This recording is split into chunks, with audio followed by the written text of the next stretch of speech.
Good morning. Well, at least it's morning here. I thought about making a video of the danger of opening yourself up to people um, in this public forum, making these videos on YouTube when you're in benzo withdrawal. And it's because you're going to run into people that are going to be nasty or feel like, I don't know, who knows what goes through these people's heads. Anyways, I'm going to copy and paste something that was written to me.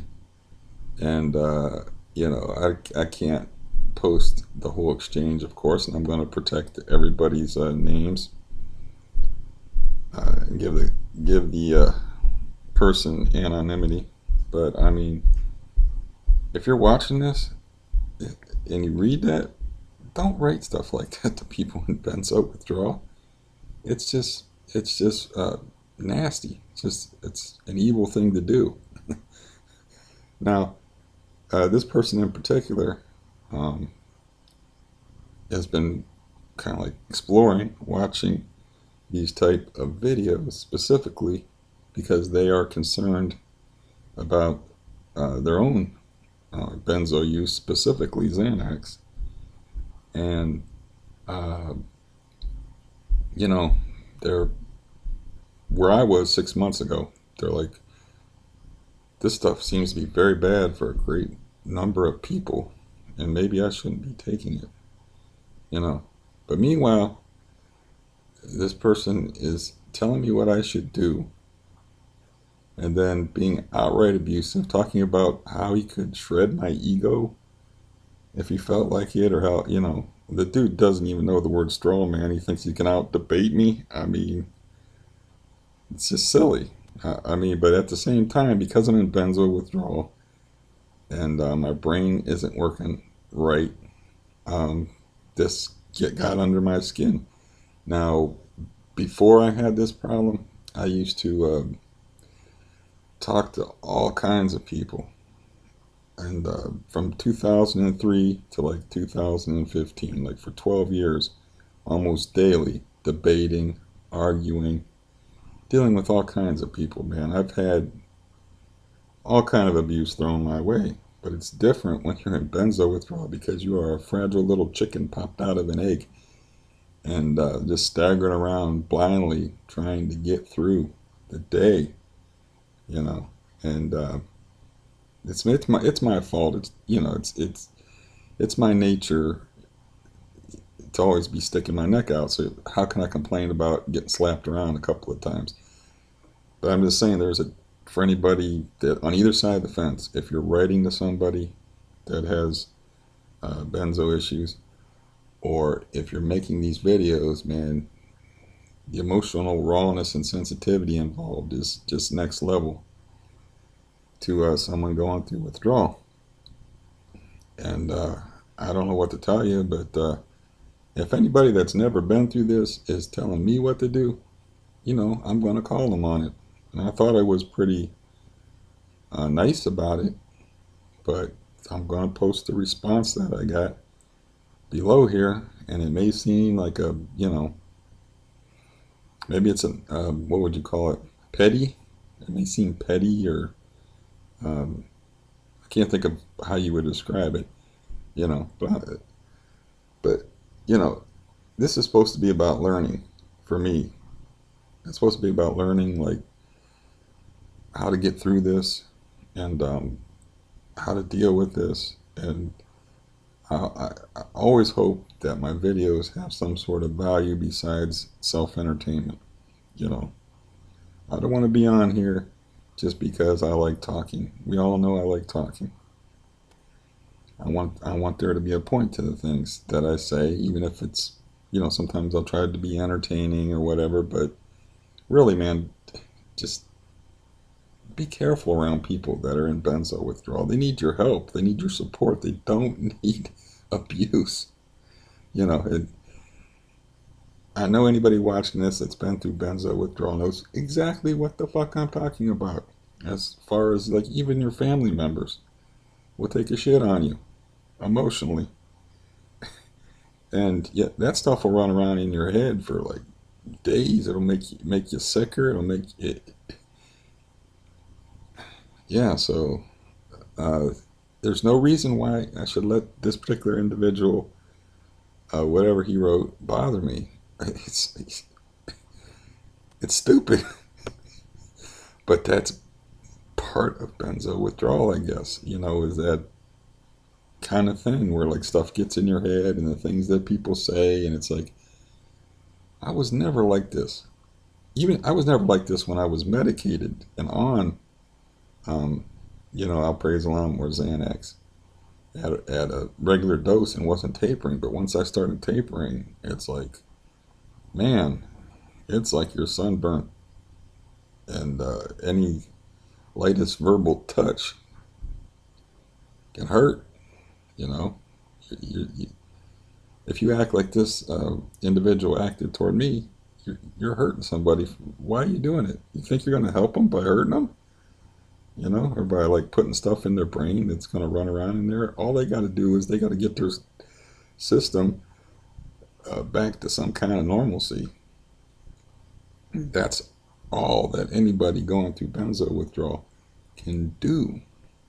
It's just fight through each day and hope that their body heals and that it starts functioning normally, and to adjust to whatever lowered amount of your benzo is in your system. And they don't say that this is one of the hardest withdrawals for no damn reason. I haven't had a lot of experience, but there's a lot of people that have had a lot more experience that will tell you that this is one of the benzo withdrawal is one of the hardest withdrawals there is. But anyway, that's what I want to tell people. If you're making videos, you got to be careful of who you're corresponding with and who you're talking to. You got to protect yourself. Your recovery has got to be number one. You got to be selfish. You got to put yourself number one. You don't be, even if it's your nature to want to try to help people and try to reach out, you don't want to make yourself too vulnerable, because you're the vulnerable one at the moment because you're going through that withdrawal process, and your body and your brain is just not functioning well. So if you're making videos, be careful. If you're replying to videos and you're talking to people that are in benzo withdrawal, please be nice. Be careful. Okay, this isn't the time for old school upbraiding. Is that even a word? Old school, like this is for your own good, son, type tirades.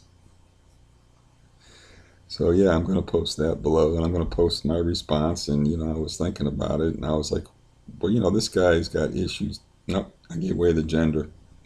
I was not going to do that, but this gentleman has issues too. He's got his own set of things going on. I'm not going to lower myself to that level and be nasty and experience all the nasty feelings that go with attacking somebody. And even if I feel like defending myself, what I'm doing here, this isn't about defending myself in any kind of way. Believe me, in print, I am a monster. I mean, I don't have any trouble defending myself in print. I don't have any trouble defending myself with logic or reason. But when you're in benzo withdrawal, dissecting arguments, dealing with logical fallacies. This guy didn't even know what a straw man was, and he's gonna freaking debate me? Give me a break. It's ridiculous. Come on.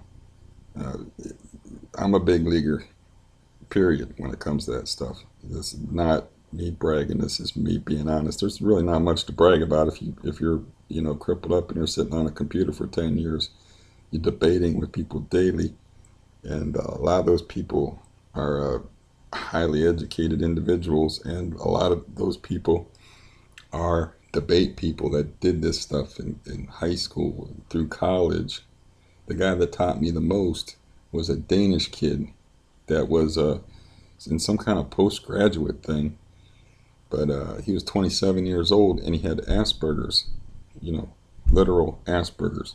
So what Asperger's does is it makes you obsessive about detail. So when I would write him, I would have to watch every freaking word I said, because if I made one mistake, one verbal miscue, this guy would be all over me. So, you know, he was like, I thanked him. After that, I said, you know what? You know, he quit. He moved on. He's a 27-year-old dude, so he moved on from that. You know, hopefully he was able to function with his Asperger's and find a girlfriend or find something else to do than argue with me. But I thanked him. I said, man, if you taught me so much about written debate, you have no idea, and I appreciate it.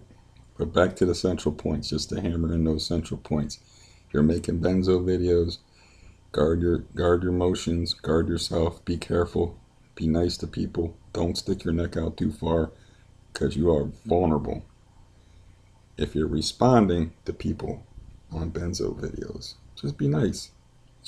Just realize you're dealing with somebody in a very, very fragile state. Okay, that's the part of that video. Done. Finished.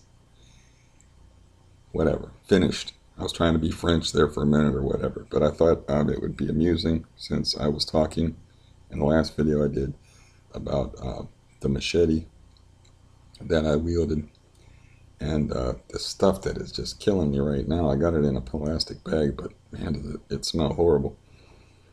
I should just throw it out. I don't think I'll just buy another bottle.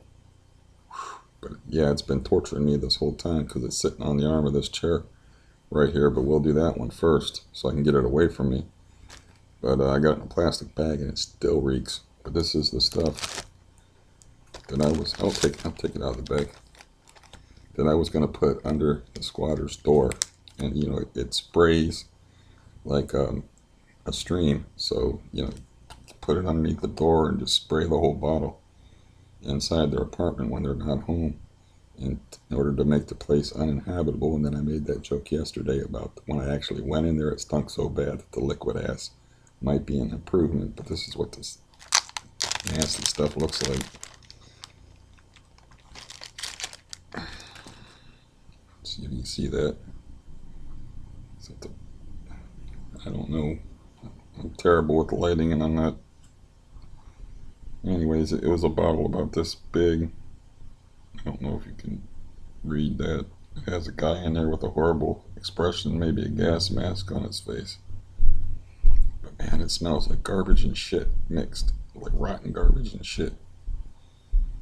And I need to get this stuff out of my house because I had it under the kitchen sink with all my chemicals in this little plastic bag just to make sure it wouldn't leak. And I could smell it through the bag. And I was going to take the cap off of it and be funny and stick it up to my nose and make a funny face, but I ain't taking the cap off of this thing. It is going in the garbage. Maybe in a couple of plastic bags.